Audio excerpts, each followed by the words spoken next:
and this is captured by the 372 members of parliament. The main opposition party, NUP, has got 48 members, which is 9.3%. Uganda People's Congress, UPC, has got 12 members, which is 2.3%. FDC has got 9 members, which is 1.7%. The Democratic Party, DP, has got 6 members, which is 1.2%. PFF have got 2 members, which is 0.4%. And ANT has got 1 member, which is 0.2%. Another group that was members of parliament. Even as we speak, I can recognize that we have been joined by the Right Honorable Prime Minister of the Republic of Uganda, the Right Honorable Robina Nabanja. You're most welcome, Madam. So Parliament is forming because now we have got the leader of government business in the House. We have got also Her Excellency, of course, the Vice President, who is the number 2 in Uganda. Shortly, we shall be joined by the Speaker. The Speaker should be arriving any minute now. And then the other arm of government, the judiciary, will also be represented by the Chief Justice.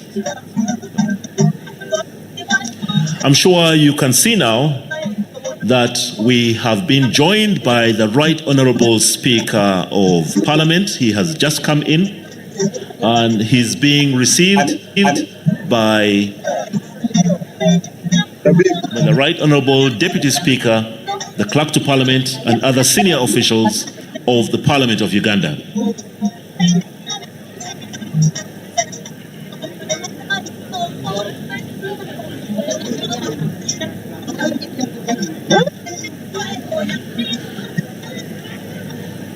So the Right Honorable Jacob Maxon Oboth has joined us.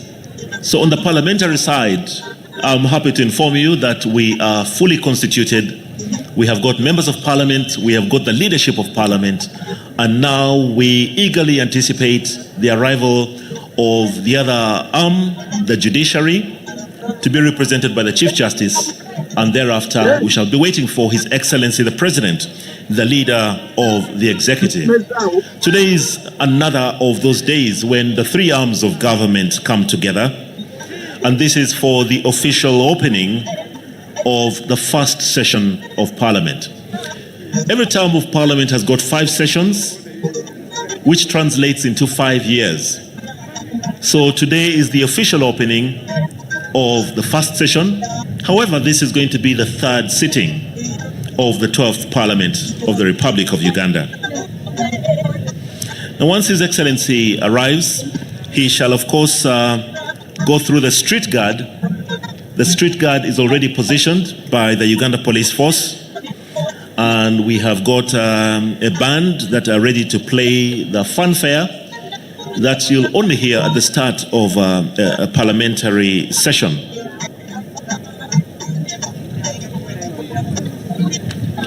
Once again, I just wish to remind members of Parliament that we expect you to register. This is part of the official decorum of Parliament. Once you come in, you're expected to register your presence so that you can be recorded as having attended this very special, very important session. The registration table is within the main tent, so please make some time and ensure that you will appear on the official register as having attended the official opening of the 12th Parliament of Uganda.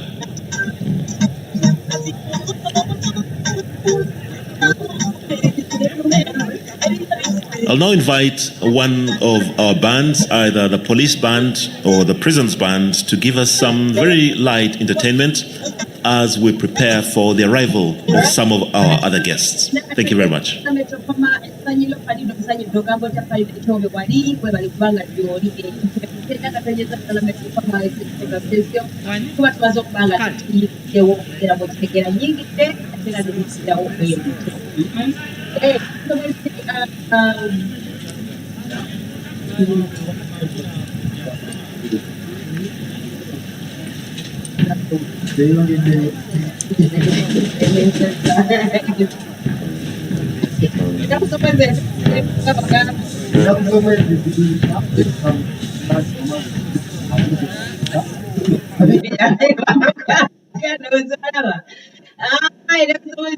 Omwezi gwa mukaaga omwezi gwa mukaaga ye Juni 2026 zo ezibulayo kuli ssaawa 8 ziri eddakiika ntono nnyo era nga njagala kugamba nti bannange munnamukisa agenda okubanga bimpisa mu kaseera kano munnamukisa agenda okubanga yeefunira akasente nolwekyo tugamba nti mukwano gwange bimbisa waletyo obeere ng'ofuna akasente akakuba mu lunaku olwaleero ng'omukulembeze w'eggwanga agenda okugerako eri abantu ndiganya abantu balina wolokoso balina akasente bo waliwo n'alina lisiti bweti ng'agamba bino omukulembeze byagenda okwogera.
Thank you, band.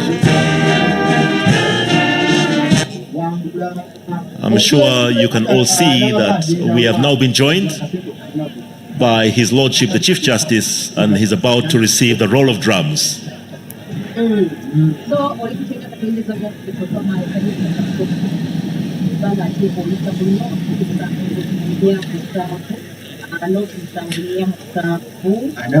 So the roll of drums is an indication that we have now been joined by His Lordship, the Chief Justice,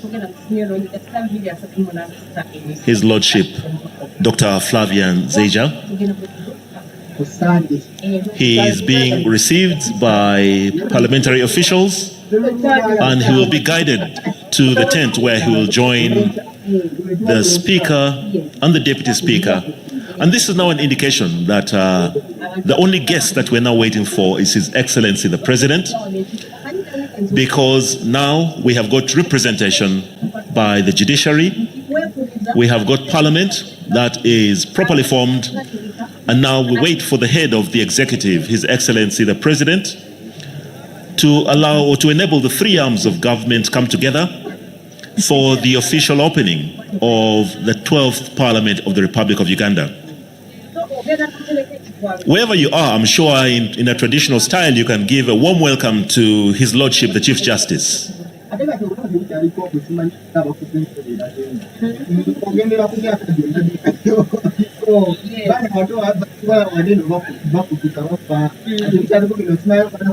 So once His Excellency, the President, is about to arrive, as soon as we get indication that he's about to come to Kololo ceremonial grounds, we shall have the receiving party that will be led by the Right Honourable Speaker of Parliament, and they'll go and receive him at a point where His Excellency will go through the street guard. The street guard is mounted by the police force, the Uganda Police Force, and we shall expect to hear fanfare from the band that will allow His Excellency the President to come in he will be led to his tent, where he shall also sign the visitors' book, the main visitors' book of Parliament. Once His Excellency has taken his seat, we shall proceed with the items as are listed in the order paper. And these will include the anthems, the national anthem followed by the East African anthem, prayers, and then a proclamation by the Right Honorable Speaker of Parliament. We wish to reiterate that this proclamation is what actually makes these grounds, these Kololo ceremonial grounds, as the precincts of Parliament for today. We shall also have communication from the chair, followed by an invitation to His Excellency the President to deliver his address on the state of the nation. This is one of the constitutional duties of His Excellency the President, and this is based on Article 101, where His Excellency, at the start of every session of Parliament, is expected to deliver to Parliament a State of the Nation address. Some of the items that we expect to hear, of course, is the ongoing performance, the ongoing projects that government has undertaken, and the legislative agenda that Parliament will be undertaking over the coming year. There are also several priorities that His Excellency the President will highlight, and these will be farmed next week when we have the reading of the budget. So after the address by His Excellency the President, Parliament will adjourn, ending, of course, with anthems in reverse order. So the only person that we're now looking forward to welcoming is His Excellency the President. And once he arrives, then we can officially start our function today of the official opening of the 12th Parliament of the Republic of Uganda. Thank you very much.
I'm sure many of you can now see the movement on the red carpet, and this is a very good indicator that we are about to be joined by our main guest of the day, His Excellency the President.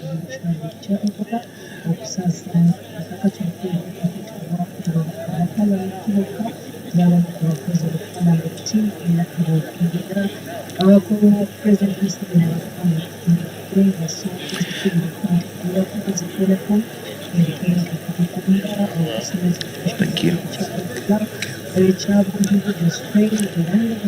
So the Right Honorable Speaker, accompanied of course by the Right Honorable Deputy Speaker, the Clerk to Parliament and other senior officials from Parliament, are just going to form the receiving party as we wait for the arrival of His Excellency the President. Today, the 4th of June, is the official opening of the first session of the 12th Parliament of the Republic of Uganda. And of course, today we expect to have a delivery of the State of the Nation address to Parliament by His Excellency the President, General Yoweri Kaguta Museveni.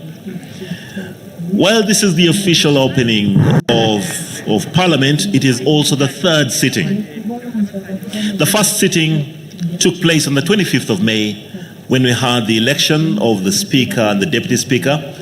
At that point, His Excellency the President made some very light remarks, and we expect to hear the rest of his agenda today when we have a delivery of the State of the Nation address. The second sitting was on the 28th of May, and today, the 4th of June, is the third sitting of the 12th Parliament of the Republic of Uganda. The receiving party is at the edge of the red carpet. I'm sure you can see the street guard of the Uganda Police Force that is lined up awaiting the arrival of His Excellency the President. When the President comes in, we expect to have fanfare, that is special sounds that will be played by the Uganda Police Force. I'm sure you can already hear some of the indication that His Excellency the President is on his way here. We're also happy that we've been joined by several select guests, because this session was not open to the public as would usually have been the case. However, of course, we welcome the Secretary General of the NRM and the different members from SEC that have joined us. Our main guest today, our main arrival today, will be in a few minutes, or any minute now, when we shall be joined by His Excellency the President. At this juncture, anybody who is not a member of Parliament is requested to move away, to move out of the main house. Where the members of Parliament are seated is going to be composed or comprised as a part of the precincts of Parliament, and specifically the House. So we don't expect any persons that have not taken an oath of a member of Parliament to be in that space.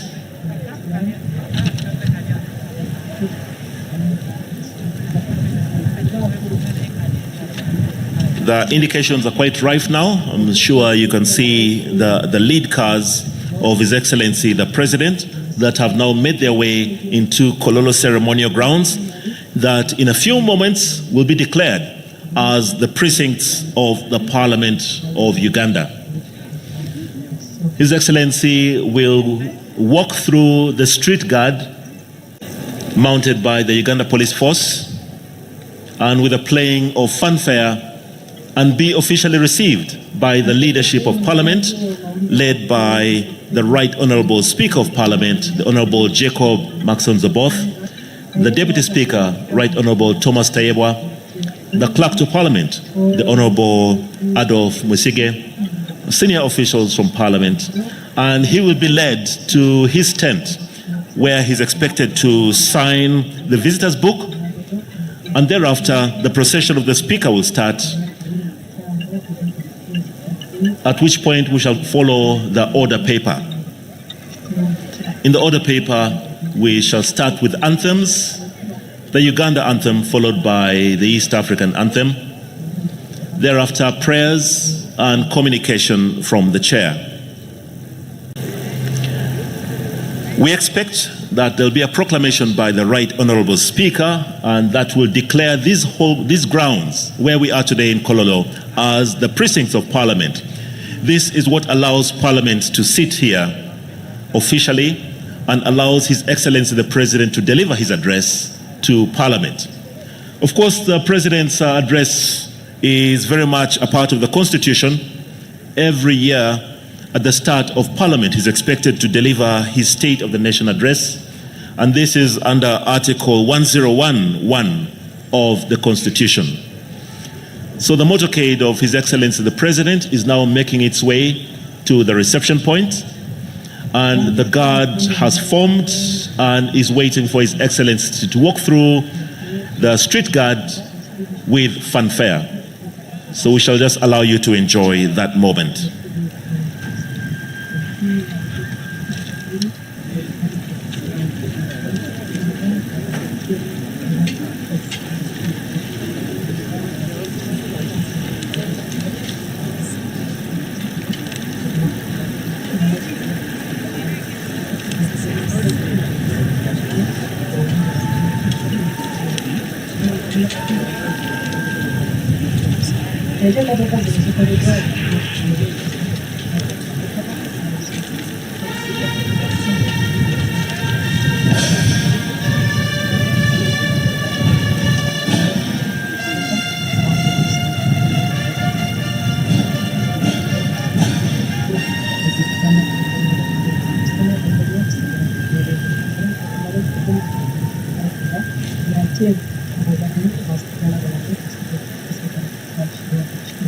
So that was the fanfare by the Uganda Police Band. Now His Excellency the President is going through the street guard to the point where he will be received by the receiving party led by the Right Honourable Speaker of Parliament, the Deputy Speaker, the Clerk to Parliament and senior officials from the Parliament of Uganda.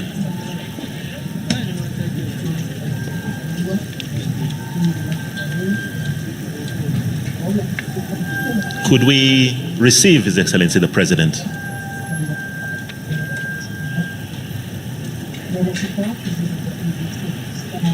So His Excellency will now be ushered to his tent, to his sitting area. And that is a point where he normally will sign the Visitors' Book of Parliament. We shall also see the procession of the Speaker forming, led by the Sergeant at Arms, carrying the ceremonial mace.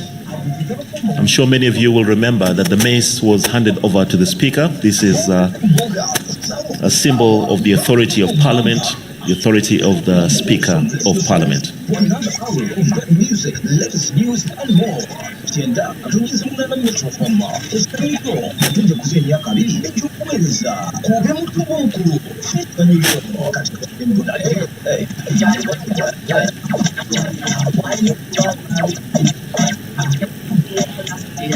So His Excellency is appending his signature to the Visitors' Book as a show that he is physically present here in Kololo when we have, once again, the three arms of government coming together.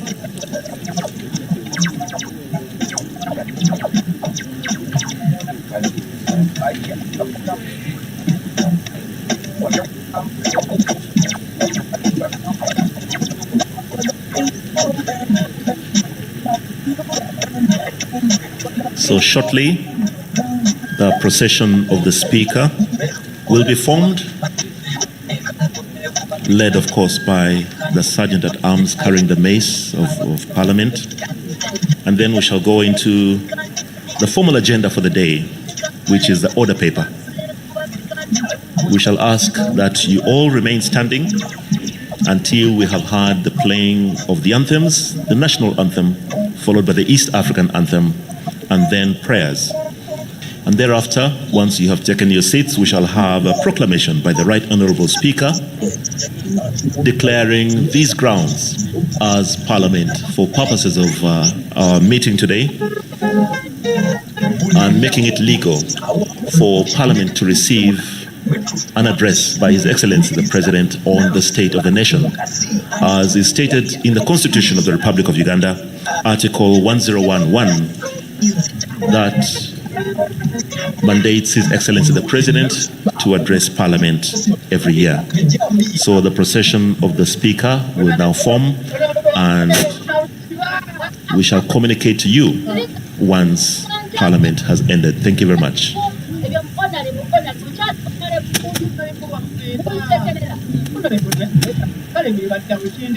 Honorable members, His Excellency the President and Mr. Speaker.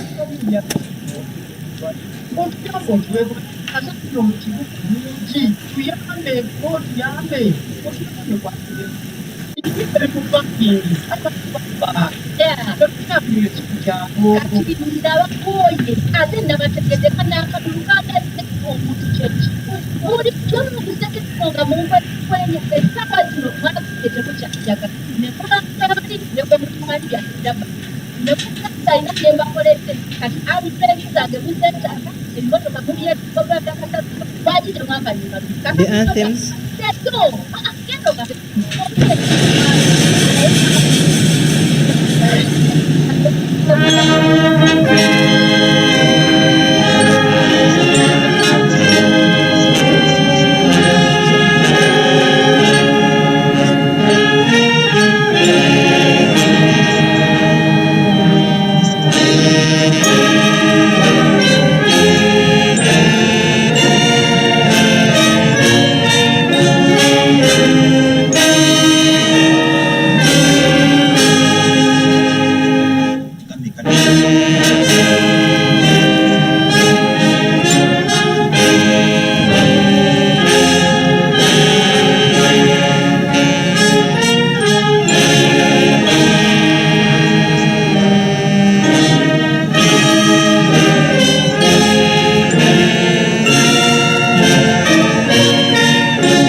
Almighty God, who in your infinite wisdom and providential goodness have appointed the offices of leaders and parliament for the welfare of society and just government of humanity, we beseech you to look upon with your abundant favor these your servants, whom you've been pleased called to the performance of such important trusts in this land. Let your blessing descend upon them here assembled, and grant that they may, as in your presence, treat and consider all matters that shall come under their deliberation in so just and faithful a manner, so as to promote your honor and glory, and to advance the good of those whose interests you've committed to their charge. Amen.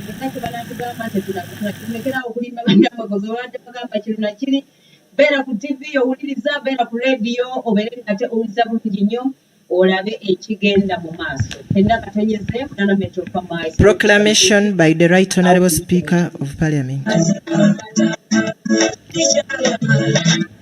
Whereas under Article 101, Clause 1 of the Constitution of the Republic of Uganda, His Excellency the President of the Republic of Uganda is mandated at the beginning of each session of Parliament to deliver to Parliament an address on the state of the nation, aware that His Excellency the President of the Republic of Uganda has, in accordance with Article 1011, indicated to the Speaker of Parliament his intention to address Parliament on the state of the nation on Thursday, 4th June 2026. Now, therefore, in accordance with Rule 18.1 of the Rules of Procedure of Parliament, I hereby proclaim, 1, that Parliament shall sit at Kololo ceremonial grounds on Thursday, 4th June 2026 at 1400 hours to receive the address of His Excellency, the President, on the state of the nation, and 2, the Kololo ceremonial grounds to be the precincts of Parliament for the above-mentioned purpose, given under my hand at Parliament House, Kampala, this first day of June 2026. Communication from the Chair.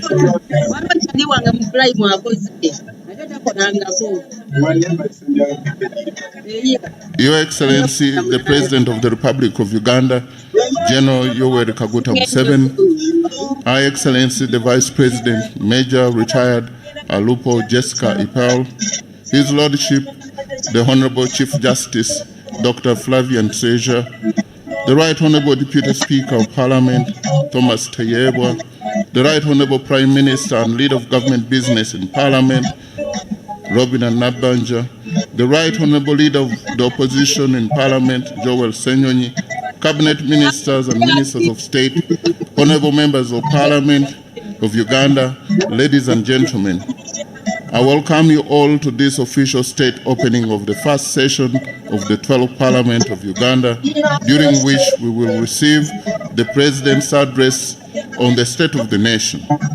Honorable members, the State of the Nation address is a key constitutional address pursuant to Article 1011 of the 1995 Constitution, delivered by His Excellency the President to Parliament to outline the government's achievements over the past financial year, address pressing national challenges, and lay out government's legislative agenda for the upcoming session of Parliament. I take this momentous occasion to formally congratulate His Excellency the President of Uganda, General Yoweri Kaguta Museveni, upon retaining yet another mandate of the people of Uganda. In the same vein, I congratulate all of you members of the 12th Parliament upon your election. I implore you to bear in mind that an election victory is only the foundation of leadership. What follows is the hefty responsibility of governance, fulfilling campaign promises and ensuring social cohesion.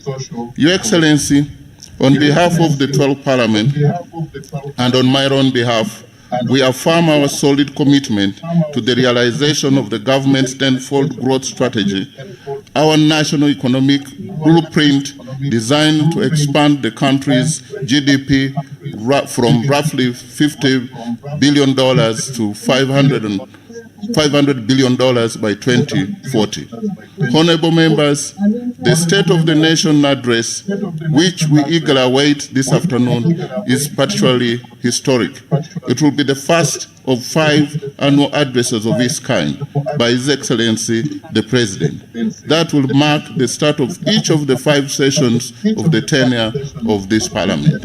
Your Excellency and honorable members, you will note that the physical attendance of this annual occasion has been restricted to only the members of Parliament, as a precautionary measure in response to the prevailing threat of the Ebola disease.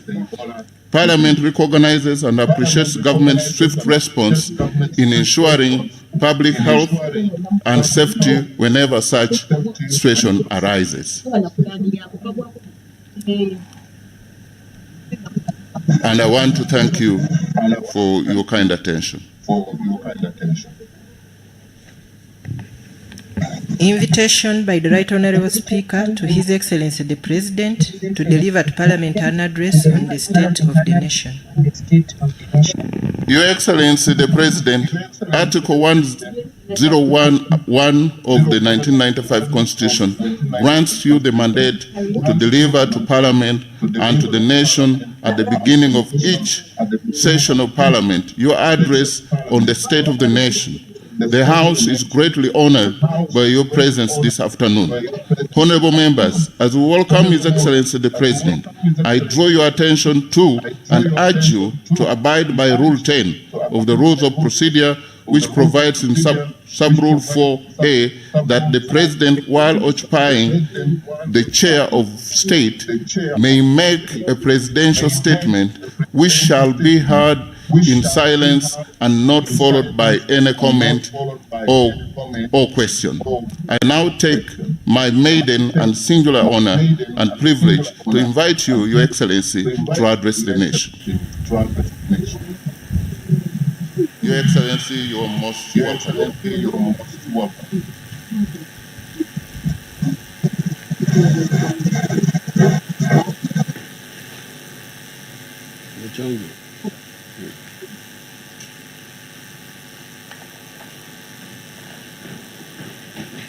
Excellency, the Vice President of Uganda,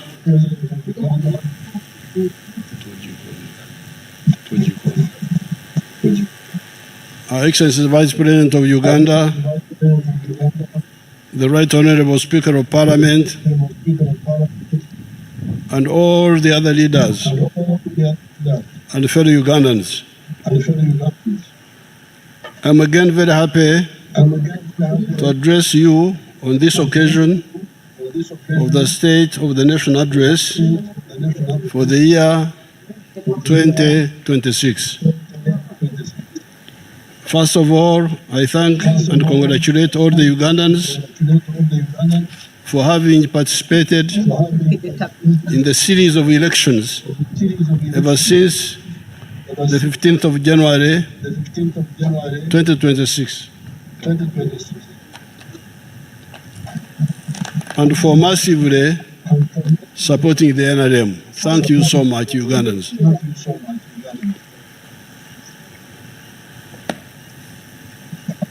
Above all, I thank God for all these victories and for the peace in the country, in spite of so many evil people that have been plotting to disturb the peace. During the presidential address, during the presidential inauguration, I put forward a call of no more sleep. Some people are already distorting it as just no sleep. It is not just no sleep, it is no more sleep. And to clarify the message, I should add no more corruption, obscusi, no more kongora, leaning on your hole when others are digging. That's called kongora in our language. No more kugumaza, kuzya, diverting somebody's attention from the real target to a wrong target. No more kutuhenda, overburden us when we work and we are just sitting down. And no more politeness to non-performers who want leadership for their own ego and personal interests. This is the Xanja, no sleep. The story of the NRM and Uganda starts in the early 1960s. Personally, I started working up our people in 1959 when I visited Mbara Stock Farm as a junior secondary one pupil at Mbara High School. Having come from the Ntungamo area that was democratically outside the money economy, and everybody was on Okora Ichida Kyonka, working only for the stomach, subsistence. Combined with the school education, when we came to know about the enclosure movement in the UK, Oxibasengenge for agriculture, the Industrial Revolution in Europe, etc. By 1965, the sectarian politics of the political groups notwithstanding, our ideas about the socio-economic transformation had coalesced. It was clear that the small enclave economy of the British, of the 3 C's and 3 T's, was a disaster for the majority of the people. You want proof? Just look at the infant mortality rate in 1962 and the average life expectancy in 1962. There were 128 per 1,000 live births, and life expectancy was 46.8 for everybody on the average. We soon grasped the importance of having vertically integrated and horizontally integrated national economies. In the 20 years of chaos between 1966 and 1986, our views were eventually crystallized into the 10 points program of Kanyara. Kanyara was where we wrote this document in 1984. Point number 5 of those 10 points ran as follows, in quotes: building an independent, integrated, self-sustaining national economy. However, for the people to participate in the vertical and horizontal integration of the economy of the country, they had to join the money economy first and move out of the traditional pre-capitalist economy of working for a chida kyonka, working only for the stomach, just subsistence. Since my nomadic family, because my family was nomadic, since my nomadic family had migrated from Tungamo to Nyabushozi, it was the good luck of Nyabushozi that we started our activities there.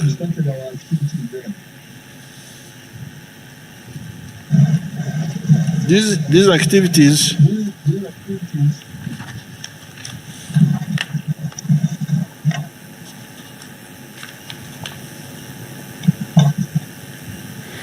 activities involved sensitizing the population of the cattle corridor to stop nomadism, make enclosures around their land, Sengenge, engage in commercial agriculture with the Kibaro, Chura, Aymar, cultivation for profit and maximum returns. You can see in the videos, let them show us some of the families we started with if they are there on the videos, their testimony. Amazina gange estamagaga witu nahan waheta gwengwe nshwiringi hampa tkejeho gwankaga netano hampa eriens konka bakandi bagete mpango keri empango nese etine bhinge etine keriembura rikishaka twata home kutwabe turi umuntu risa turi twaterinka bakara mujya mbwe president ayijumu ariho musenya ya mukaga yataya yo makagaitu tukugira ngo akataragira ngo naragira akari umwana wishomero tukanto mukeza n'imyaka namuna nyinje mukeza ubundi ya ninje mukeza tukanto mukeza imyaka akatsomesa ari umwana yatsomesa okutura okuhinga okuombeka amaju gatakujya n'amabati agagutwayombekere bwanyuma gebihome okuba batuza umunsi okurera kuzengerera okurera kutasha kutwabanda nambwene nkaitwe nkanya nkenjo yange ekeha cye kutasha kanyabhara konka yatutanga yatwegesa ibintu birungi yatwegesa okushitama yatwegesa okutura yatwegesa twaba abantu mbwene kuko abantu babire abari kumanya kuri ko babire bari itwe twaterinka bakaramoje kandi nakigamba matwaterinka bakaramoje hakabakaramoje bakabaturana bafurka nambwene abo mporera ngo abegesa abandi akabari tampani mporera nabo bagambe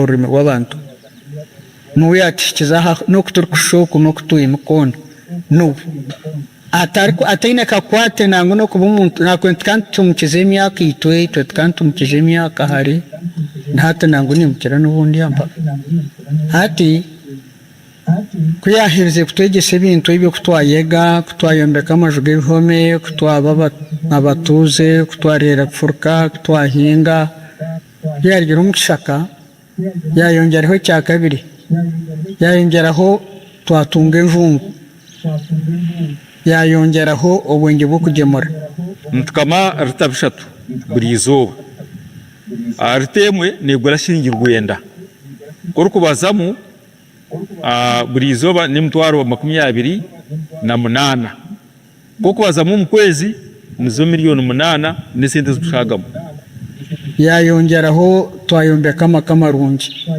nambwene cyanga cyitwe cyone ikindi kwera kwa hakansa yitwergarkera hindugarkera nahanda hindarabira ubumbaire nyina mani umutambana icyanga cyitwe no kurgaha kwikariseri kutahindugarkera tarobana ku ngwabana bana kuntu bateze impitenga tubarho notimba rero kandi kambanye kangenda ebyo byona nuya bigisi hangeri turumweri turkuzanda mwirhirhiri haje amasomo nkanye kuteera esimu n'emyaka yange. So there you have the testimony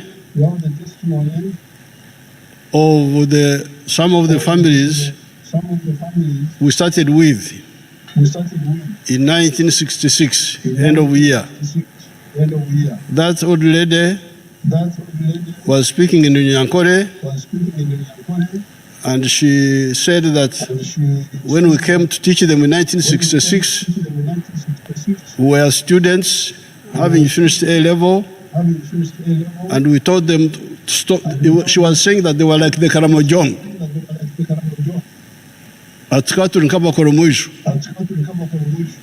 Nomadic. And if you read our booklets, if you are polite, if you if you can make yourself a bit humble to learn from smaller people like us, then you will see how we argued with those traditional people to stop from nomadism, stop nomadism, and have settled agriculture, grow crops, and so on. Now, she was saying that because of the insecurity, we had to go away to fight. But when we came back, 1986, we added the issue of going now not only just being settled, but being settled and also doing commercial agriculture with the Chivaro. That's why we advise them to go into dairy farming, because dairy farming was more for smallholders and medium people. It was better than beef ranching. Beef ranching needs more land. Now,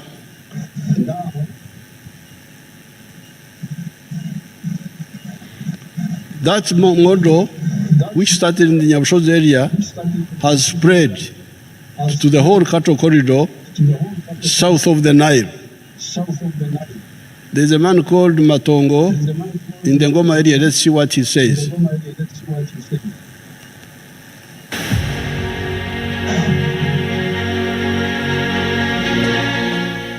Amazina ninge George Matongo wa Ngoma Mgongo wuntu hano gwataka shozi ndo kutaha umurimo gwanje ndi muri isa nteze mujya kureba nuko itandikira tatakanda gento bakuya talubo hagwakidana meirisa zakanya nagura amataka nyose nazo zankorera intwenda zashubitiza abana bihereze natsuruho kabanza mu Nyankore naje nahindura nk'umwata ngo nzungu nuko zahanyuranye nazitunga atezungwe zo ndisumute. On our farm, we collect over 900 liters of milk per day, and a liter costs 800 shillings, which is approximately 21 million per month. So now this is now another side of the cattle corridor, Ngoma, Nagaseke district. But the cattle corridor is continuous from the border with Tanzania in Isingiro all the way up to northern Uganda. But much of the work we have done so far was in the south of the Nile, from River Kajera up to Chiriandongo. They have all changed. Now that man is in Goma area. The infrastructure is not so good, but you can see they are having a lot of money. That particular one is selling 900 liters of milk per day. The price is low, it's not high, but they still get 21 million shillings a month. You can see that girl there, she's educated because of the money which the parents have to pay for her in the schools. And they have moved from the other small houses which the old lady was showing you to now permanent buildings to live a better life. Now, that is the testimony from the cattle corridor. That's why this time really I am no longer interested in non-performers.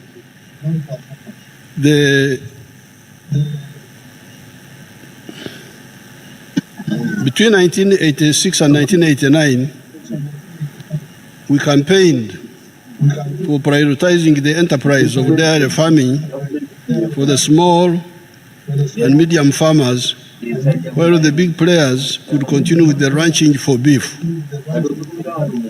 By 1995, the cattle corridor had started changing. People getting income per month from the milk, building better houses, paying school fees for children in paying schools. Indeed, our late Magaga is the husband of the other lady who you saw. And father of Lieutenant General Kavumu is here. Is he here? He's a big general now. Oh, you can see how big he is. There he is. Now, their family with the wife and the husband who died. Indeed, our late comrade Magaga, the father of Kavuma, came to me and told me that he did not know what to do with the money. When they started getting money from the milk, he couldn't believe it. He came to me.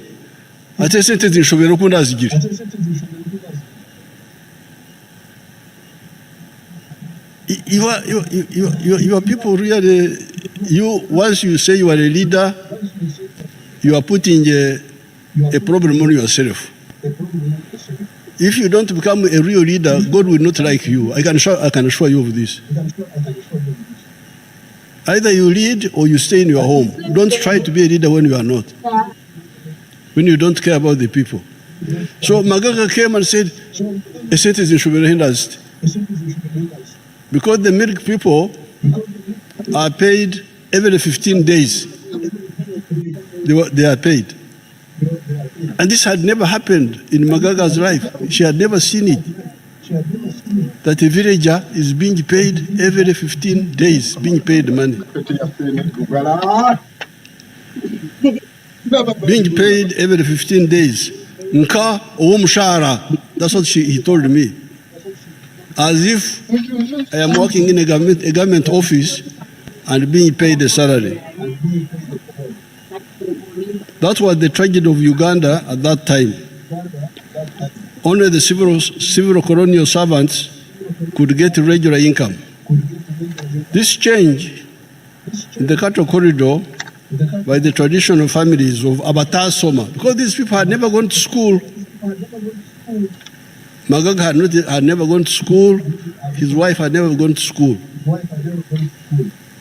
To change Abatar Soma, the ones who never went to school, was engineered by us, was against the advice of the professionals.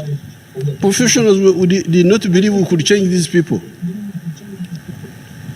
They would tell me, you are wasting your time.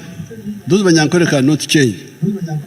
They were all saying to a man that the Banyankore could not change from their pre-capitalist lifestyle to a money economy. Moreover, when we were doing this, nobody among the colonial elite would agree to support us. It is only Mzee Byanyima who gave us 20 shillings. With my colleague Mwesugwa Black, who died in 1972 in our wars, we used, the only person who helped us gave us 20 shillings. That's about $3. $3. Just short of $3. Because $1 that time was 7 shillings, $1. So $3 will be 21 shillings. So Mzee Byanyima, when we went to say we are going to mobilize the Banyankole to stop nomadism, other people refused to help us. Mzee Byanyima gave us 20 shillings. With my colleague Mwesugo Black, who died in 1972 in our wars, we used 7 shillings per person to use Mongonya's bus from Mbarara to Rushere through Ruhumba. That was 14 shillings. So out of our 20, we used 14 to come from Mbarara to Rushere. 2 of us, each one 7 shillings. Mwesugo was a smoker. So he took away shillings 120 to buy a packet of Sportsman. That left us with 4 shillings 80 cents. After holding public meetings at Rushere, we used the Bazarona bus to a place called Katongore, each using shillings 1 shilling and 20 cents. That is 2 shillings and 40 cents. In the Katongore area, we started moving on foot up to near Nama, where we spent the night leaning against the harvested millet. When we spent one of the nights, we spent it leaning against the millet of one of the peasants called Chankuru. Millet is very comfortable when it is not threshed, when it is in the sheaves. After addressing a public meeting at Nama, the group gave us bicycle rides to Mzee Bitasene's place near Wamasha Dam. Moving on foot, we addressed meetings, including a mega one at where there is Karo Secondary School now. You should have seen the grandfathers and other adults listening to these young people. I was just 22 years old that time, and Mwesugo was just slightly older than me. Thereafter, we moved on foot out of Mzee Tanyoka's home that we had made our camp and spent the night at Rushere with Mzee Mhinga. Thereafter, our remaining 2 shillings and 40 cents could only take us up to Nyakasharara. And from there, we walked on foot all the way to Mbarara, spending the night at my kurar in Akairung near Biharu Mbarara area. It was now 1967, January, and it was time to take up our temporary teaching jobs and get our own money to easily support our voluntary struggle for our people. Therefore, when I hear leaders talking of allowances to reach their people and get them out of poverty, I almost get nausea. I feel like vomiting. If you don't know, when I look at you, the way you do things, I really feel very not pleased, but out of politeness, I've been keeping quiet. But now I'm telling you. Even those who get government allowances do not go to the field. I hear that many just stay in Kampala.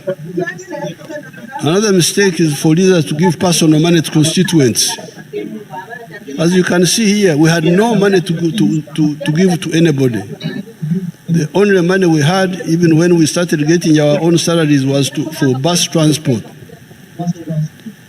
Most of the time I would ride the bicycle from Kazo to Burunga, from Burunga to Rwakitura and back. The only fuel I needed was no fat on my body. So now you hear a problem. Murka Chief needs a motorcycle. Motorcycle for what? Let the Murka Chief ride a bicycle. I'm really sick and tired of that parasitism. And that's why I told you that this is Kisanja, no more sleep. Because I've been polite, talking, thinking that people will learn by example. No. This is the time to talk straight to everybody. Why should the Muruka Chief have a motorcycle, fuel, money? Let him use a bicycle.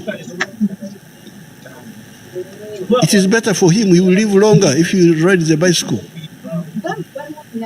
Even a Gomboro chief, the Gomboro is not so big. Why should we have fuel? All that work can't be done because there is no money for fuel.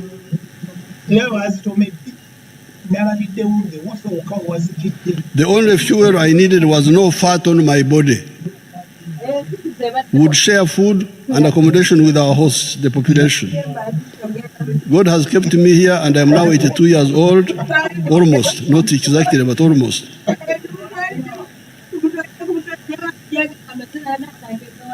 In spite of the efforts we expended in the resistance, the most important contribution to the people of the Cattle Corridor was the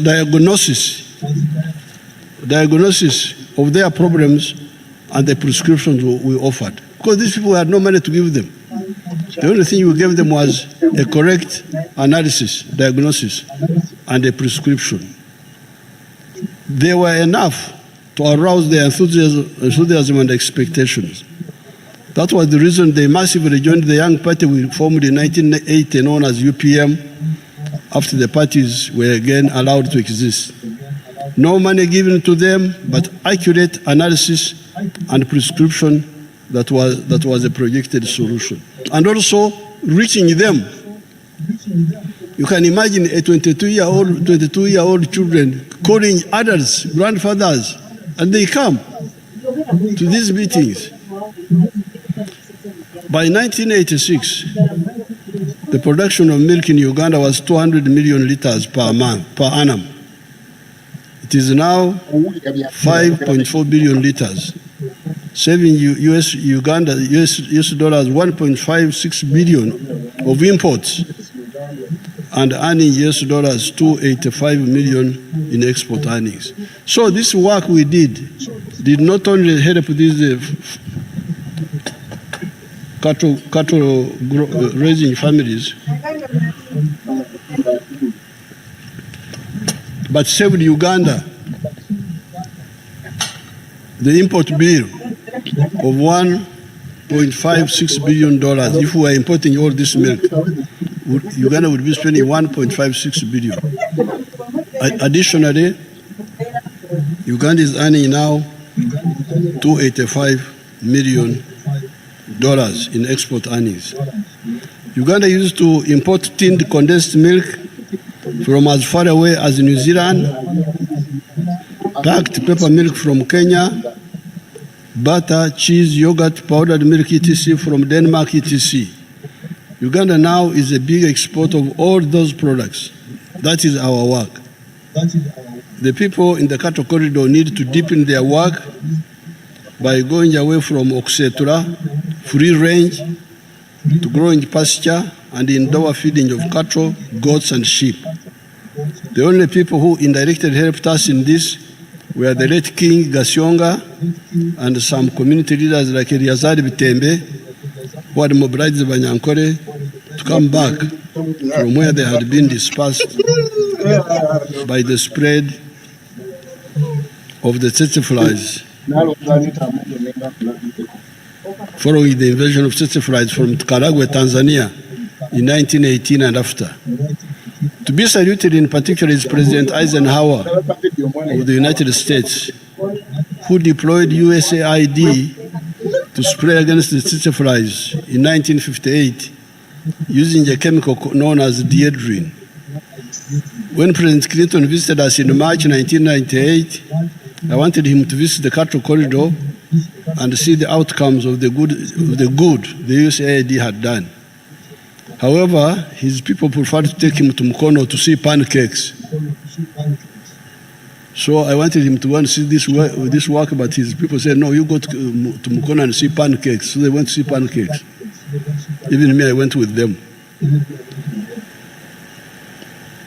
Ever since the coming into power of the NRM, we have eradicated the tsetse flies in Ichiboga, Ngoma, Busoga, Lango, etc. With the shift from Kusetura, free range, to indoor feeding of the dairy and beef cattle, and stopping the primitive practice of property fragmentation after the death of the head of the family, Uganda will overtake countries like the Netherlands, Australia, Argentina in production levels of dairy products, beef, leather, etc. After this success, I started inviting delegations of leaders from other parts of Uganda to visit and learn. This is where the question of no more sleep, no more kongora, no more kugumaza, no more kuhenda, no more politeness to non-performers comes in. Because I would invite leaders, come please and see. This area was like this. We have now moved it, it's moving like this. And they would visit. My expectation was that they would go and try to do the same in all our areas in Uganda. The county of Nyabushozi each day delivers to the factories and milk coolers 1.15 million liters of milk per day. That's county alone. There are 115 milk coolers in Nyabushozi alone, mainly private. And there are now 160 milk and milk products factories in the whole of Uganda. Having succeeded in the Nyabushozi-Kazo area and having been inviting delegations after delegations in 1995, I made a countrywide tour on exactly this point. I studied the whole country and I recommended the two modes of agriculture. Intensive agriculture for people with small pieces of land and extensive agriculture for people with big pieces of land. In the 1996 manifesto, we reduced it into the 4 acres model with 7 activities for intensive farming and for other products for the plantations and the big farmers with big pieces of land. With 4 acres or less, you could engage in zero grazing for 1 acre of pasture with 8 Frisian cattle, 1 acre of coffee, 1 acre of fruits, 1 acre of food for the family, poultry for eggs and piggery in the backyard, and fish farming near the wetlands. With large farming, there was more flexibility. You could undertake any or all of the 7 that were high-income earners, even when you do them on a small scale, and you could also take on the low value, the low returns activities, but on a large scale, because the country also needs them. These are products like tea, cotton, sugarcane, cattle ranching, etc. The original question was, how do we, the cashless people of Ababa-related Kionga, start? That was the question. Once I started talking about this after the 1996 elections, the question was, where is the capital to start? Immediately, 1997, we put in money at the sub-county to work as a revolving fund. I remember checking in Rwanda division here in Kampala. There was a shoulder its burdens, carry it into the light. And Jesus, I need you every morning. Operation Rescue 2013. PDM starting with the year 2022, the Myoga, and the year 2020, etc. Many families have listened and benefited. When I came to tours, I found a man called Mugego in Soronko. Let's see Mugego.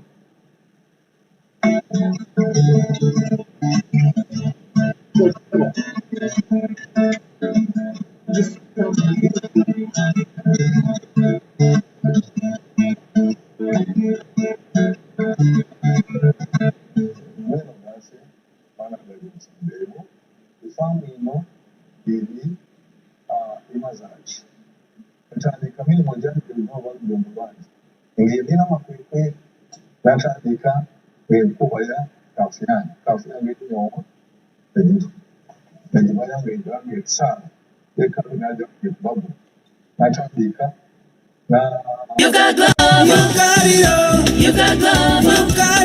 Glovo and receive it. And there are now 160 milk and milk products factories in the whole of Uganda. Having succeeded in the Nyabushozi-Kazo area and having been inviting delegations after delegations in 1995, I made a countrywide tour on exactly this point. I studied the whole country and I recommended the two modes of agriculture: intensive agriculture for people with small pieces of land and extensive agriculture for people with big pieces of land. In the 1996 manifesto, we reduced it into the 4 acres model with 7 activities for intensive farming and for other products for the plantations and the big farmers with big pieces of land. With 4 acres or less, you could engage in zero grazing for 1 acre of pasture with 8 Frisian cattle, 1 acre of coffee, 1 acre of fruits, 1 acre of food for the family, poultry for eggs and piggery in the backyard, and fish farming near the wetlands. With large farming, now, what is the difference saying? The rumors are which you don't understand. He's saying that he was living in the town. The Namakwekwe to say suburb of Umbari. But when this program came, this one was, I think this was Nadis, one of the first ones. He got a cow from Nadis and was keeping it in Namakwekwe. But eventually, Bismillah ar-Rahman ar-Rahim. I think 2 acres Sironko. He moved from Namakwekwe, now he went back to Sironko, bought land. The Zika, what you were saying, the cows, I think now they're giving like 60 liters. Is it correct? Or is it 60 liters or something like that? Now, with the milk, not only the milk, but also the cow dung, he went into coffee growing. and was keeping it in Namakwekwe. But eventually he got money and bought, I think, 2 acres in Sironko. He moved from Namakwekwe, now he went back to Sironko, bought land. Zika, what you were saying, the cows, I think now they are giving you like 60 liters. Is my Rugisu correct? Was it 60 liters or something like that? Enkaga. Now, with the milk, not only the milk, but also the cow dung, he went into coffee growing. We don't have time to listen to the whole story, the Chibaro, but he's doing very well. This is Mudiebo, who started with NADS long ago. Then now you go to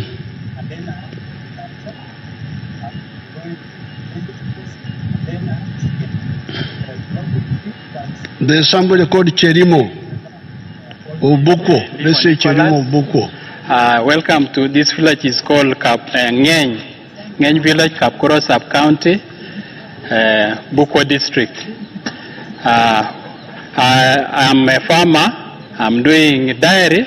As you can see, I have 3 cows now, but 2 are producing milk. 1 is still growing. I also have coffee, 1,200 trees. I have bananas on 1 acre. I also have fruits, apples specifically. And then I have horticulture. I am growing vegetables. And then I have chicken, the local breed, but I have 100 so far under poultry unit, which we are producing for milk, for eggs, and also for sale.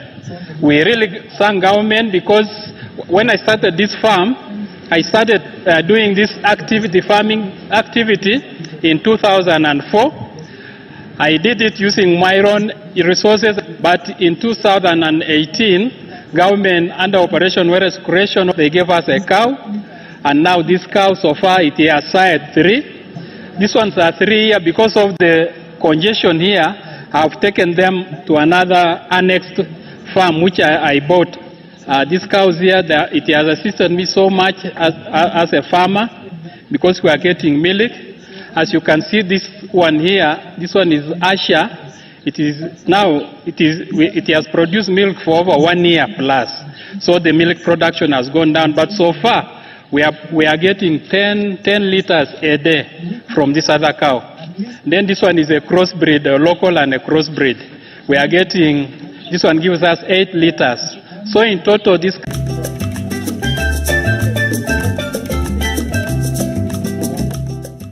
with the current market price of 1,800, we get like 900,000 every month from these 2 cows. So next year, all of them are they are pregnant. We expect them to produce in January. So when we get now peak production, our milk is going to increase. But so far, these other 2 cows is assisting us in payment of fees, maintaining the home. We are also getting the bananas which we sell on weekly basis. At least we get like 250,000. I mean, in a month we get like about 1 million from the bananas.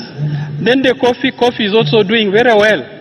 So far, this year we have already picked 5 bags of dry parchment. And that 5 bags, when you calculate it to the price of 10,000, that is already 5 million. The coffee is doing very well because of this mixed farming ingredient. We get the cow dung, we get the bioauxiliary, and that is what is, you can see the bananas are very healthy, and also the coffee is doing very well. So that is what we are getting. That is the testimony of Cherimo. I didn't get time to calculate the whole Chibaro, the whole calculation, the milk, the 900,000 per month. That would be like 10 million a year. Then you have the bananas, 200,000 per. Then you have the coffee. But he started benefiting from Operation Wealth Creation. Let's see now Kaziwe of Jinja.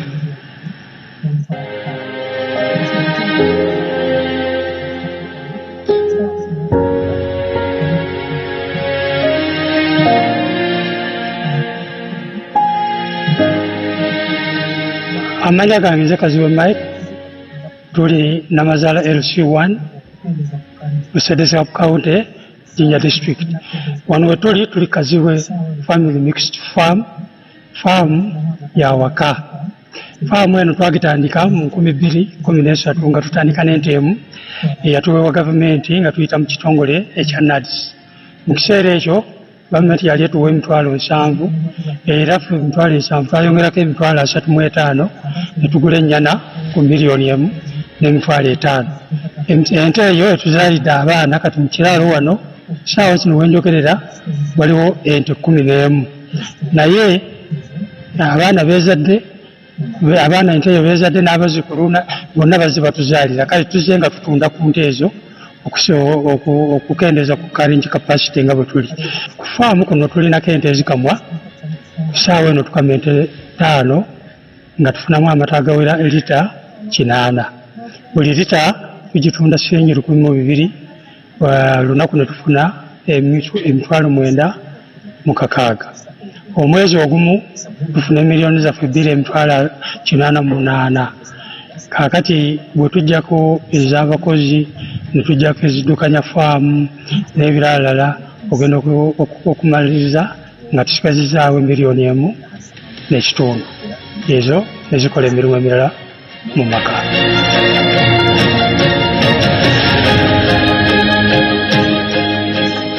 Mu nte muno era tujjamu biogas tumukozesa mu kufumba. Ne woba okoyo oba ova mu nnimiro towerera tomenyeka osazawo wano gaasi n'ofumba ne bitereera era kyatutaasa nnyo tetukyamenyeka nangu. Kino kyenkutte mu ngalo ye sabbuuni waffe gwe tukola okuva mu busa obw'ente. Sabbuuni ono tumukola mu biosilary aba avudde mu biogas digester nga gaasi amaze okuvaamu. Sabbuuni ono tumupakinga mu lita emu ne mu lita 5. Lita emu tugitunda 3,000 nga currently omwezi production yaffe ya lita 7 era nga buli lita tugitunda 3,000. Bw'obalabalamu omwezi tuyingiza 21,000 okuva mu sabbuuni waffe ono. Ng'oggyeko bye tukozesa n'ebirala packaging materials ng'obudomola buno ne bu stickers buno tuteekako obwa labeling, tukkakkana nga tulinawo emitwalo gyaffe 18 ezitaliiko musolo okuva mu sabbuuni buli mwezi.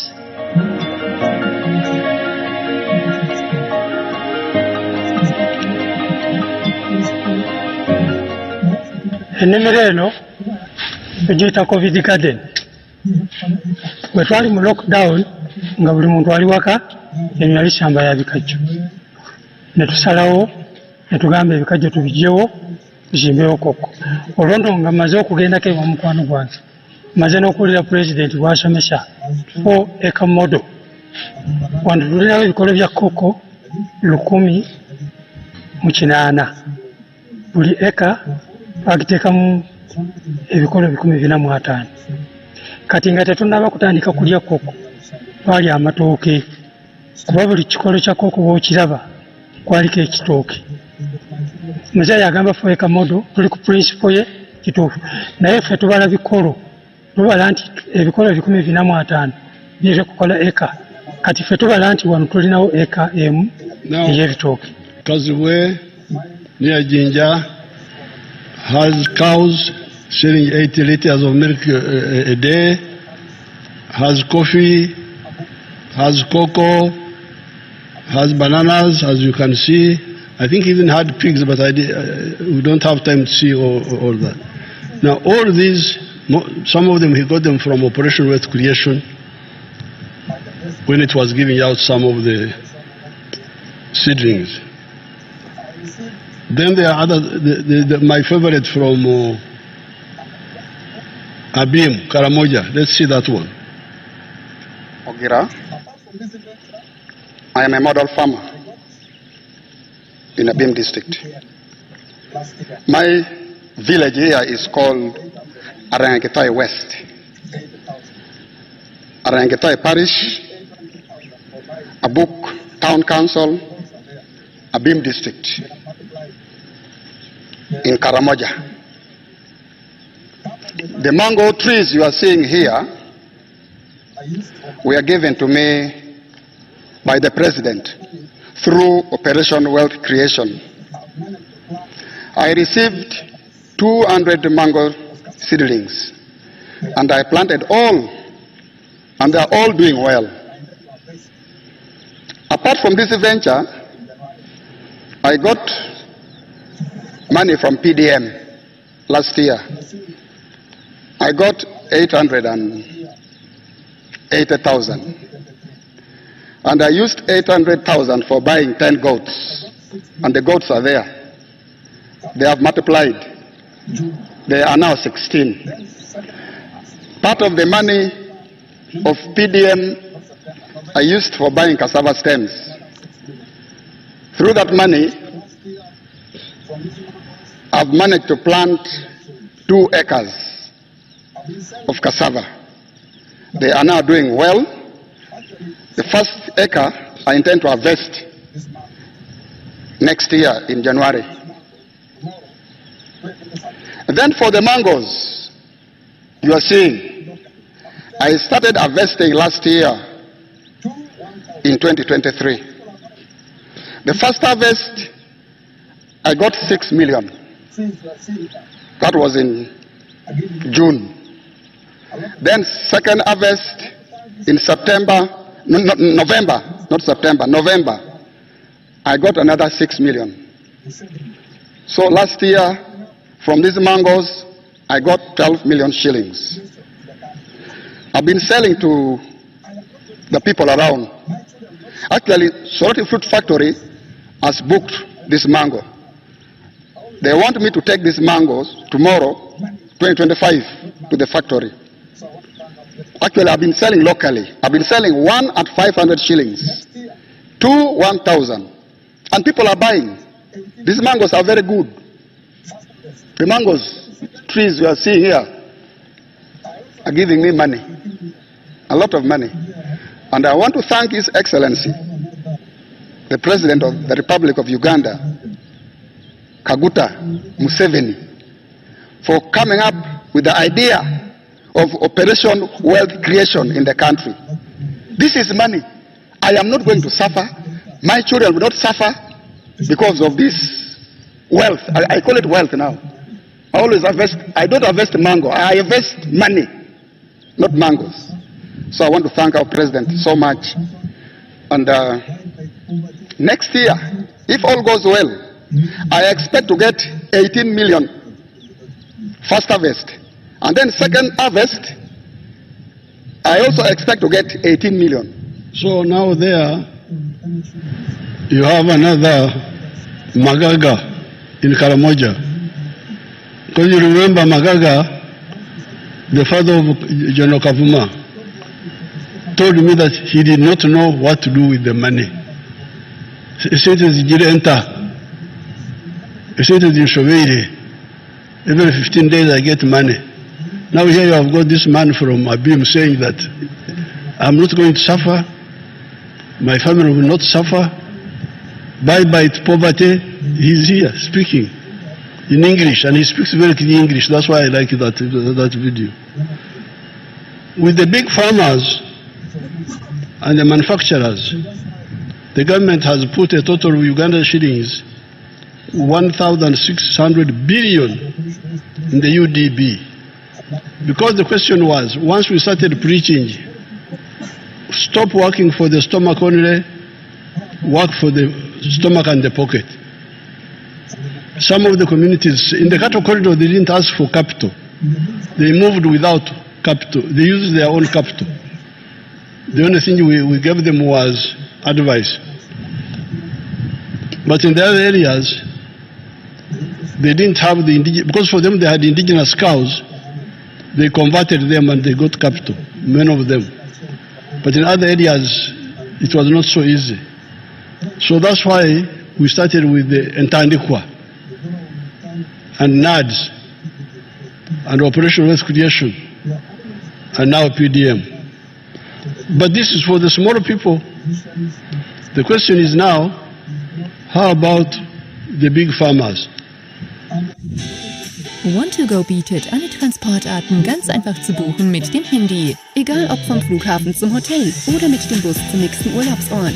Eine Fahrt mit dem Nachtzug spart eine Übernachtung im Hotel. Want2Go bringt Sie zu den tollsten Destinationen der Welt. Natürlich haben wir auch internationale und Inlandsflüge für Sie. Und Ferien zu Ihrem ganz persönlichen Inselparadies. Schnell und einfach von der Webseite aus in deutscher Sprache buchen, sicher mit PayPal oder Karte zahlen. Schauen Sie doch einfach mal bei Want2Go vorbei. Wir freuen uns auf Ihren Urlaub. For the musicians, etc. So capital is not a problem. Unlike the colonial agents who never want to plan for Africa, we have told Ugandans that our economy has got potential in 4 sectors.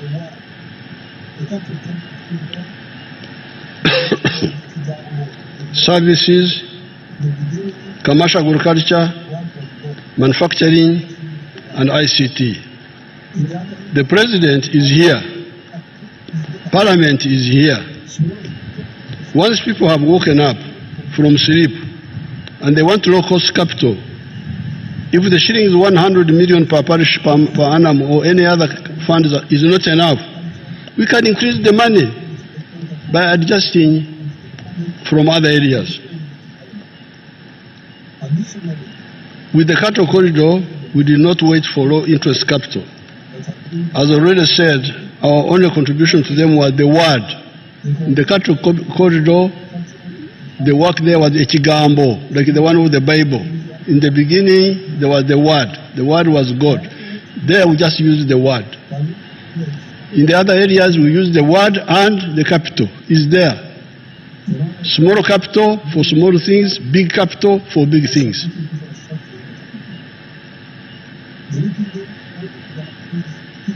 The advice was to go from nomadism to sedentary agriculture, to go from Mokore Chidachonka to working for the stomach and for the pocket, and do so with the Chibaro. Additionally, in the cattle corridor, I gave 20 milk coolers that had been brought by Danida. That was all. They converted their indigenous Ankole cattle into half-breeds, Ebiwa with Frisians, and they took off. However, wealth creation cannot take place if there is no peace, no law and order, and supportive infrastructure in the country. The UPDF always guarantees peace in the country. The police and judiciary must ensure law and order. The NRM has struggled to tarmac, so with infrastructure, our scorecard is clear and must not be allowed to be spoiled. The NRM has struggled to tarmac the core national Aru, Nimure, and Musingo in the north. These are all linked by tarmac roads. Then the tarmac roads continuous from the north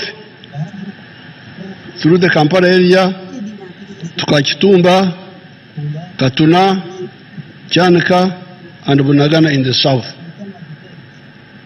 The mistake has been by the Ministry of Works to allow these roads to deteriorate, and then we start to doing heavy work afterwards. The new ministers must ensure. I don't want to see what happened to some of the roads like the Fort Portal Road. But there's a story about that Fort Portal Road. There's a story of corruption in that road. I hope the new team will deal with that issue. We have tarmacked the road from east to west, from Busia, Ruahaha, Swam, Amudat, all the way to Mpondwe, Busunga, and Ishasha in the west. This does not include the tarmac roads linking to the water bodies that are also transport connections, such as Jinja. Because when you have the tarmac road up to Jinja, you go into the water, you cross by ferry to Mwanza, to Kisumu, wherever you want to go. Majanji, Port Bell, Butiaba, Kaisotonya, Bukakata. There are tarmac roads going up to these water bodies. We are revamping the meter gauge railway and building the standard gauge one. We are working with Kenya and Tanzania on the pipelines for the crude petroleum products and for the refined petroleum products. This will move cargo, heavy cargo, away from the roads to the railway, and petroleum products from the roads to the pipeline.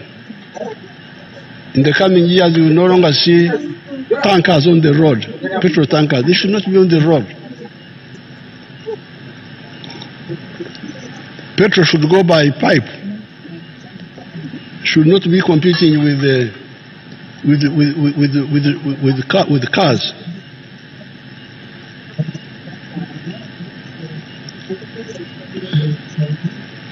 That leaves the roads for only passengers and light cargo. The Maram roads must be maintained always. Where the 3 billion shillings per district, which we send, cham, they just eat it. If it is not enough, why not bring up the matter? You, the members of parliament, if you think that the 3 billion per district is not enough, bring it up. And we cut money from somewhere and we make sure the roads are worked on. Instead of just keeping quiet, and you find the Maram road from Lira to my village in Barregi. It was terrible. It was very bad. It had not been maintained for a long time. Therefore, the NRM has identified all the requirements for building a prosperous Uganda. The NRM has also provided for the means for individuals, families, or companies that want to be part of the socio-economic transformation story. As I've said before, our mission has been to ensure that the individuals, the families, or the companies that listen to our message are assisted to be wealth and jobs creators. Right from the beginning, we realized that the internal factors are crucial, but not enough to ensure the socio-economic transformation of Uganda. We need to answer the question, in quotes, if the individuals, families, or companies create wealth and produce products and services in 4 sectors of commercial agriculture, manufacturing, services, and ICT, is the internal market enough? Is the internal market enough of these African countries? Our answer was no. The internal market cannot be enough. Indeed, if the internal markets were enough, why would a country like China, with 1.3 billion people, or India,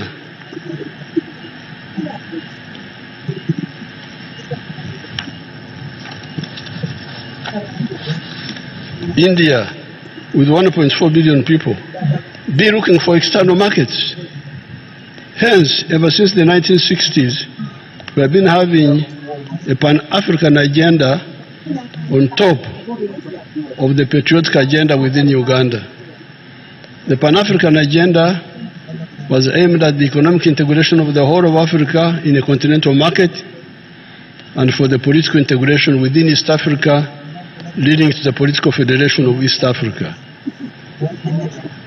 The economic integration would deal with the prosperity of the African people, while the political integration of the parts of Africa that are compatible would deal with the strategic security of Africa, especially defense on land, in the air, at sea, and in space. Therefore, for the wealth creators of Uganda, most of the factors are in place now. That is why we are now saying no more sleep, no more kongora, leaning on your hoe while others are working. No more kugumaza, diverting people's attention. No more corruption. And no more politeness to non-performers who want leadership for ego and personal interests. We must ensure that Enjuku house to house, ought be ought in our Luo language. Ensure that Enjuku for the families with the land, they get into the money economy with the Chibaro. The ones without land, their solution is Myoga, skills. Indeed, we also need to know that with increasing population, it will be neither possible nor necessary for everybody to have land. That is why there are other sectors, manufacturing, artisanship, services, ICT, e.g. transport, entertainment, ICT, e.g. BPOs. In the developed countries, very few people own land. I saw in the Negative Monitor newspaper an article by an individual known as Gawaya Tegure, who is always writing mendaciously and maliciously, saying that Uganda has been wandering in the desert for 40 years, like the children of Israel. Those who are wandering in the desert are partly those who listen to those liars. If you listen to the liars, you will wander in the desert. It is true that many of the leaders do not amplify this message of how people can get out of poverty. However, those who do change their lives. I understand Gawaya comes from Bugwere area. Let him visit Mama Nabutono and her husband, or Buko de Seru Kasasera Ward, Kasasera Town Council. Let's see Mama Nabutono if you have her.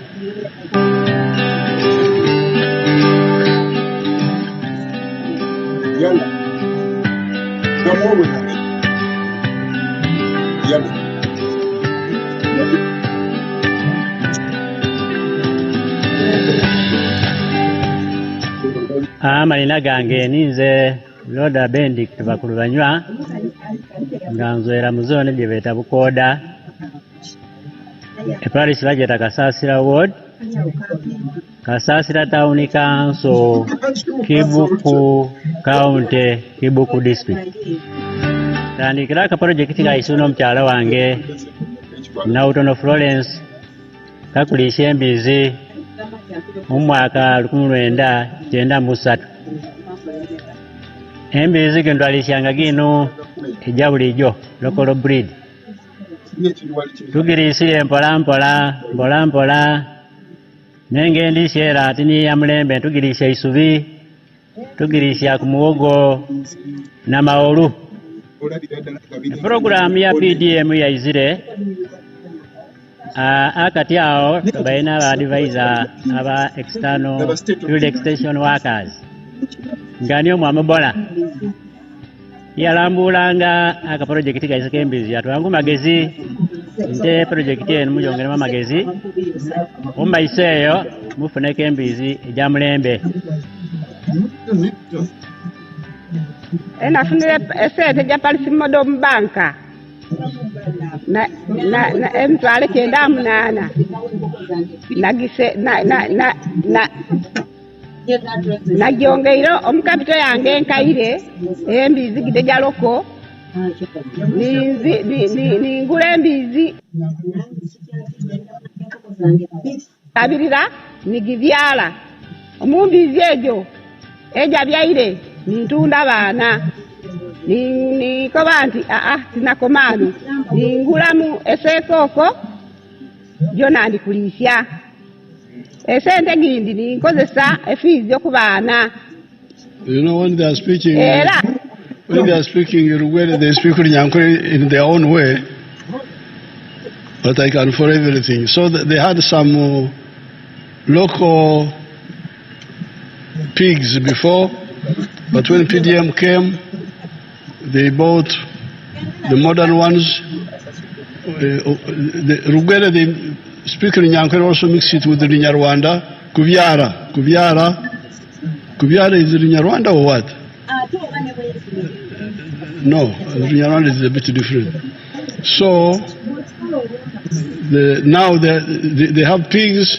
They have also Sekoko. I didn't know anything about Sekoko myself. They're the ones who exposed me. So once the people get capital, they will do their own things, like Nautono there. Uganda has gone through 5 phases of positive development. These are the recovery phase of the colonial enclave economy and ending the informalization of the economy into Magendo, Chibanda, and Kusamara. That was smuggling, forex black market, and speculation. Following the destruction of the economy by Idi Amin. Expanding the enclave economy, diversifying it. That is how the dairy sector changed the cattle corridor, and the cassava is changing in many parts of Uganda. These are totally new cash products. Very addition to some of the raw materials, e.g. gold, and the knowledge economy of the automobiles, vaccines, computers, etc. What is high-sounding sloganeering there? Because that's what the other gentleman was saying, that's just slogans. These are achievements on the ground. Let's go to nearby Mbari Industrial Park. Show us the industrial park.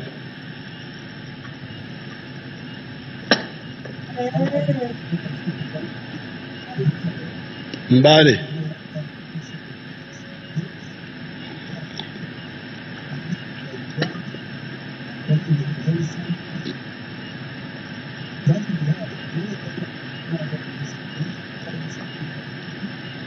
How can you call that a slogan? Is that a slogan? That is sloganeering.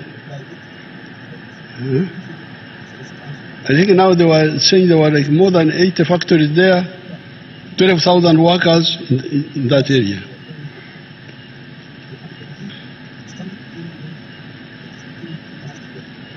These are achievements on the ground. Let Gawaya go to nearby Mbari Industrial Park. How can such a park be a desert where there is no water or peace or production? Yes, there are problems of the issues like drugs in health centers. That is why, another time I will talk more about this, the issue of service delivery. That is why the NRM introduced democracy from the very beginning by getting people to elect the committees of the resistance councils. Especially in the Bukit area, FOBA, the group of who are saying they were following Obote, started killing those elected leaders until we crushed FOBA. Elect people who help in exposing those mistakes. You have the power. Another time I'll speak about... Wait, are you still paying school fees and not winning? Welcome to Season 5 of our Back to School campaign with up to 120 million Ugandan shillings up for grabs. All you have to do is use the My Airtel app or dial *185*6# to pay school fees. We are rewarding 100 winners every week with 300,000 Ugandan shillings each. And hey, using the My Airtel app gives you more chances of winning. The more you transact, the higher your chances of winning. Winners will be contacted on 0200 100 100. Every day we pay, 300K we pay. Only 9% of the people are in the money economy. Only 9%. When I checked in 2013, only 32% were in the money economy. But as we speak now, 67% of the homesteads are in the money economy. And Uganda has graduated from the least developed countries to a lower middle income country. Our GDP rose from 3.9 billion in 1986 to now 69.3 billion by forex exchange method and 197.1 billion by the PPP method. The GDP per capita has risen to US dollars 1,278, while the threshold for lower middle income status is $1,136. Household poverty has declined from 56% in 1992 to now 16.1%. Life expectancy was 43 years in 1986. It was 46 in 1992, but it had come down to 43 by 1986 because of the chaos which Amin created. It had come from 43. It is now 68 years.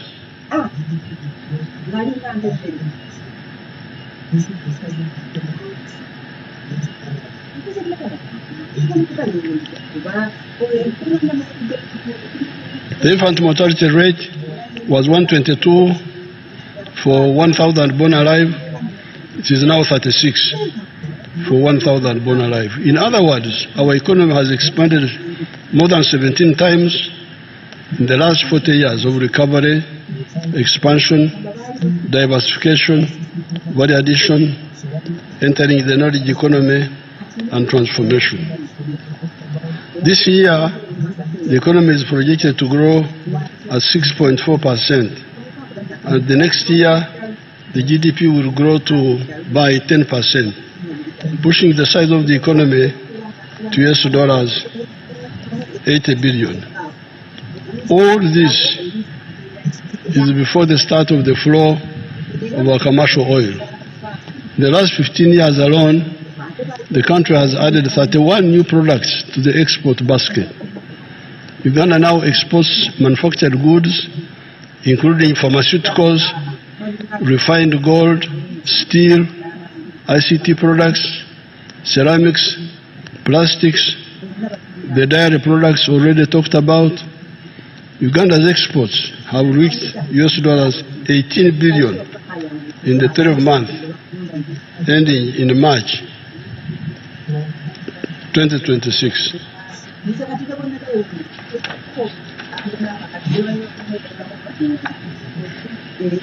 The 67% of the people that have listened to our messages and friends from outside that have invested here have turned our economy into a country of surpluses.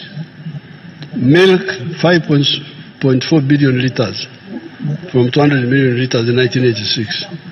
Fish, 727,000. Coffee, 9.3 million 60 kilogram bags from 2 million bags in 1986. 76,000 metric tons of cocoa. Cement, from about 5,000 tons to 7 million metric tons of cement. Maize, from 200,000 to 5 million metric tons. Bananas, from 6.6 million to 11 million metric tons. Cassava, from 3.5 million to 4.5 million metric tons. Sugar, from 150,000 to 700,000 metric tons. We are now set for further and faster growth and transformation. With electricity, we have moved from 60 megawatts in 1986 to now 2,098 megawatts. We are, however, aiming at 50,000 megawatts from hydro, solar, gas, wind, nuclear, and geothermal. Therefore, all the leaders must ensure that those programs are downloaded in their respective areas. In the next 5 years, all the households with land must get the low interest capital in the form of PDM. You, the leaders, you must ensure this. You must go up to the parish levels. You may not visit every parish, but you call the parish chiefs at the constituency level and make sure they do their work. If they don't do their work, we shall sack all of them. There's already 557 million in the parish. I was saying 800 million in the other address, but because when the PDM started, initially they sent less than 100 million per year. So they are now saying the money which is in the parish, including the one of payback, is 557 million in the parish. And it has reached 3.7 million households. We are going to put shillings 100 million plus 15 million for the leaders per annum per parish in the rural areas, and shillings 300 million plus 15 million for the leaders per ward in the towns. Uganda shillings 760 billion has gone for the Myoga, operating from the constituency level. Where is that money? How many and which Myoga associations have benefited from this money? There's one of the young people who was involved with the Myoga money. Fortunately, he was elected as a member of parliament for Kasanda area. Bisaso, is Bisaso here? Where is the Bisaso? Oh, I'm not allowed to, because I'm not allowed to speak, to say anything, and the other people are not supposed to stand up or walk or what. Is the Bisaso here? Ah, that's how Bisaso looks like. He knows about Myoga, that man. Thank you. On account of peace, some traders have generated a lot of capital through imports. These are the ones that built Arcade's real estate. There's a young lady called Nanteza that is always showcasing on UBC the different real estate developers. Can we see Nanteza? If you have captured her. She's always showing how rich people are. Let her speak also. Where is she? You have suppressed her.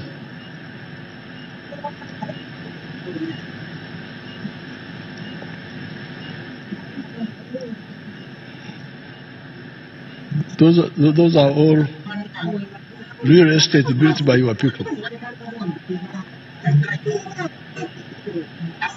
Where is Nantes? You suppressed her.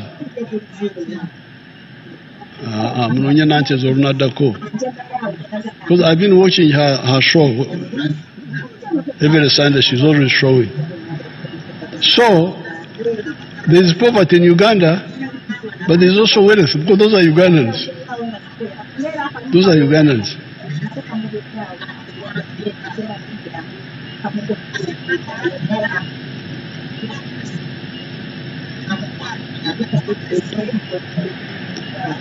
A Ugandan returnee from abroad was recently trying to buy a flat in the Kampala area, and they were demanding US dollars 1.2 million. A Ugandan who has come from outside came back. You know, when people are outside, they think that Uganda is in poverty. So this Ugandan came back, was looking for a flat, and the flats were selling at $1.2 million. And as she was trying to mobilize the money, the resident Ugandans had bought all the flats. Only she came back, they said, sorry, all the flats are sold. She was amazed that me, the diaspora, I don't have money. These Ugandans, the stayees, have a lot of money.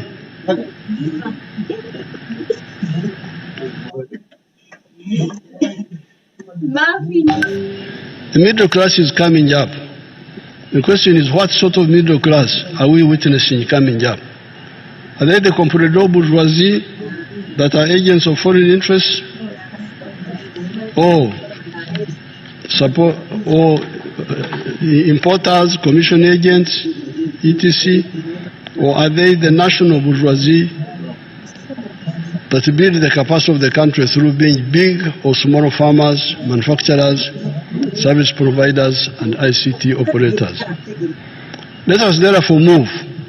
No more sleep, no more Kongora, no more corruption, no more kugumaza, no more politeness towards non-performers. This one, it is actually, I have been polite enough. I don't Kuemura people. All the non-performers must leave leadership. Leadership is not for ego, but for people and country. In agriculture, it is possible to have pan-Ugandan rural transformation. In the Exodus area, I have 9 villages.